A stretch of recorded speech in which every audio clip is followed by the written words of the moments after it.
Model കടുത്തുരുത്തിയിലും ജനാധിപത്യത്തെ കശാപ്പു ചെയ്ത പണാധിപത്യം. തദ്ദേശ തിരഞ്ഞെടുപ്പ് ഫലം പുറത്തു വന്നപ്പോൾ ജനാധിപത്യത്തെ പണാധിപത്യം അട്ടിമറിക്കുന്ന കാഴ്ചയാണ് പല സ്ഥലങ്ങളിലും കാണാൻ കഴിയുന്നത്.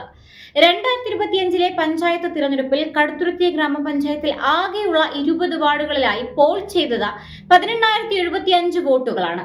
അതിൽ UDF 7,258 വോട്ടും 9 സീറ്റും, LDF 7,678 വോട്ടുകളും 8 സീറ്റുകളും, BJP 1,987 വോട്ടും 1 സീറ്റും നേടിയപ്പോൾ സ്വതന്ത്ര സ്ഥാനാർത്ഥികൾ നേടിയത് 1,132 വോട്ടുകളാണ്.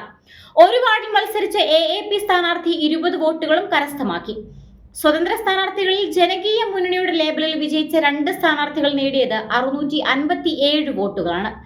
വോട്ടിന്റെ ശതമാനം ഇങ്ങനെയാണ്: UDF 40.15%, LDF 42.48%, BJP 10.99%, സ്വതന്ത്രർ 6.26%, AAP 0.11%.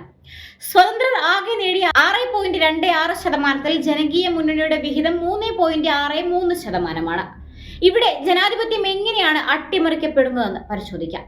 ആകെയുള്ള 20 സീറ്റുകളിൽ 9 സീറ്റും 40.15% വോട്ടും കരസ്ഥമാക്കിയ UDF 2 സീറ്റും 3.63% വോട്ടും നേടിയ ജനകീയ മുന്നണിയുമായി ഉണ്ടാക്കിയ അധികാര പങ്കിടൽ കരാർ ദുരൂഹത ഉയർത്തുന്നതാണ്.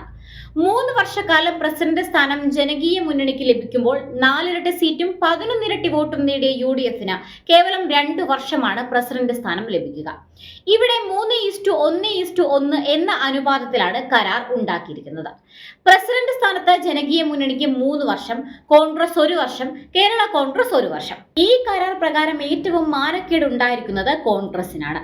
കാരണം 7 സീറ്റുള്ള, അതായത് ആകെയുള്ള 20 സീറ്റിന്റെ 35% സീറ്റ് സ്വന്തമായുള്ള പാർട്ടിക്ക് 1 വർഷക്കാലം പ്രസിഡന്റ് സ്ഥാനം ലഭിക്കുമ്പോൾ 10% സീറ്റുള്ള ജനകീയ മുന്നണിക്ക് 3 വർഷക്കാലം പ്രസിഡന്റ് പദവി ലഭിക്കുന്നു. ഈ വിചിത്രമായ 3:1:1 കരാർ രൂപീകരണത്തിന്റെ ശില്പികൾ കോൺഗ്രസ് നേതാക്കൾ തന്നെയാണെന്നാണ് പറയപ്പെടുന്നത്. മാഞ്ഞൂരിൽ നിന്നുള്ള 2 നേതാക്കളാണത്രേ കടുത്തുരുത്തിയിലെ കോൺഗ്രസുകാരെ മൊത്തത്തിൽ നാണം കെടുത്തിയ ഈ കരാറിന്റെ ശില്പികൾ. തൃശൂർ മോഡൽ കോഴ ഈ നേതാക്കൾ അധികാര പങ്കിടലിന്റെ മറവിൽ ജനകീയ മുന്നണിയുടെ ലേബലിലുള്ള മണ്ണ് മാഫിയയിൽ നിന്ന് വാങ്ങിയോ എന്ന് സംശയിക്കേണ്ടിയിരിക്കുന്നു. ത്രിതല പഞ്ചായത്ത് തിരഞ്ഞെടുപ്പിൽ ഗ്രാമപഞ്ചായത്തിൽ ഒരു സ്ഥാനാർത്ഥിക്ക് തിരഞ്ഞെടുപ്പ് ചിലവായി ഇലക്ഷൻ കമ്മീഷൻ നിശ്ചയിച്ചിരിക്കുന്ന തുക 25,000 രൂപയാണ്.